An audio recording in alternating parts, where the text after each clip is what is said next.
जय मसीह। Present practice channel में आप सब लोगों का स्वागत है। आज हम लोग कर्तव्य और शिष्टाचार और अनुशासन के बारे में देखेंगे। ड्यूटी, जेंटलनेस और डिसिप्लिन, ये सब यदि हमारे जीवन में होता है तो सारे काम जो है वो आसान लगते हैं।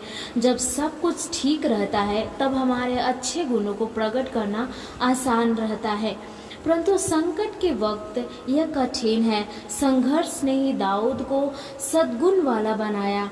संघर्ष में ही उसके अच्छे गुण भी प्रकट हुए। पहला शमूएल 26:8 में हम लोग देख सकते हैं, तब अबीशै ने दाऊद से कहा, अब मैं उसको एक बार ऐसा मारूं कि भाला उसे बेधता हुआ भूमि में धंस जाए और मुझको उसे दूसरी बार मारना न पड़े। शाऊल दाऊद का पीछा करता रहा। दाऊद को चैन नहीं रहा। शाऊल के मरने से उसके लिए छुटकारा है। इस परिस्थिति में उसके मित्रों, साथियों की सम्मति आसानी से उस पर प्रभाव कर सकती थी, परंतु दाऊद अपने पर कोई असर नहीं होने दिया, क्योंकि वह अपने विचार में स्पष्ट था। पहला शमूएल 26:9 से 11 में हम लोग पढ़ सकते हैं, यहोवा के अभिषिक्त पर हाथ चलाकर कौन निर्दोष रह सकता है? यहोवा ही उसको मारेगा, वह अपनी मृत्यु से मरेगा और वह लड़ाई में जाकर मर जाएगा। यहोवा न करे कि मैं अपना हाथ यहोवा के अभिषिक्त पर बढ़ाऊं। इन 3 वचनों में उसने 5 बार कहा कि यहोवा। इन वचनों में दाऊद के 3 प्रकार की मनोभावनाएं पाई जाती है। पहला है, अभिषिक्त जन की हानि नहीं करूंगा। उसके अंदर, जो दाऊद के अंदर अभिषिक्त परमेश्वर का अभिषेक था, परमेश्वर का डर भय था, इसीलिए उसने जो परमेश्वर उसके ऊपर अगुआ ठहराया था उसके अनुसार जो दाऊद का कैसा व्यवहार रहता है उसको हम लोग देख रहे हैं। पहला जो हमने ऑलरेडी पढ़ दिया, अभिषिक्त जन की हानि नहीं करूंगा, और दूसरी बातें, परमेश्वर के समय की बाट जोहूँगा, फुर्ती से गलत रास्ते में नहीं जाऊंगा, और तीसरी बातें, परमेश्वर मेरी रक्षा करने वाला है, निरीक्षण करने वाला है।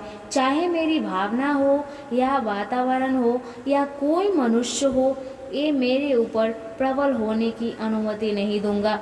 किसी संसारी ज्ञानी के 3 शब्द का कथन यह है, कर्तव्य जिसको हम लोग ड्यूटी बोलते हैं, शिष्टाचार जेंटलनेस, अनुशासन डिसिप्लिन। दाऊद की इन तीनों मनोभावनाओं का संक्षेपण ही यह कथन है। संसारिक लोग पवित्र शास्त्र की अच्छी बातों को लेकर अपने जीवन में लागू करने का प्रयत्न करते हैं, तब तो हमें भी कितनी अधिक सावधानी से वचन का पालन करना चाहिए। कर्तव्य, उसका मतलब अभिषिक्त लोगों को हानि नहीं करूँगा, उस अभिषेक का आदर करना मेरा कर्तव्य है। शिष्टाचार या सज्जनता, गलत रास्ते में नहीं पर सीधे मार्ग में धीरज सहित चलूँगा, वही मेरा शिष्टाचार है। अनुशासन, परमेश्वर, उसके वचन एवं उसके समय की अधीनता में रहूँगा। हमारे कर्तव्य, शिष्टाचार एवं अनुशासन प्रभु पर निर्भर रहना चाहिए। हम जो आत्मिक लोग हैं, इन्हें खोए बिना सावधानी से पालन करें। पहला शमूएल 26:25 में ऐसा लिखा हुआ है, दाऊद तू धन्य है, तू बड़े बड़े काम करेगा, तेरे काम सुफल होंगे। यदि हम ऊपर के इन तीनों बातों का पालन करेंगे तब हमें तीनों आशीषें मिलेगी। पहला, हम धन्य होंगे, बड़े बड़े काम करना है, काम सफल होना है। यह प्रभु की इच्छा है कि हम इन आशीषों को प्राप्त करें, इसलिए वह उसके तरीके को हमें दिखाता है। इसलिए हमें परमेश्वर का जो अभिषेक जन है, हमें हमेशा केयरफुल रहना है, हमारे ड्यूटी में, जेंटलनेस में और डिसिप्लिन में भी। परमेश्वर आपको इस वचन के द्वारा आशीष दे।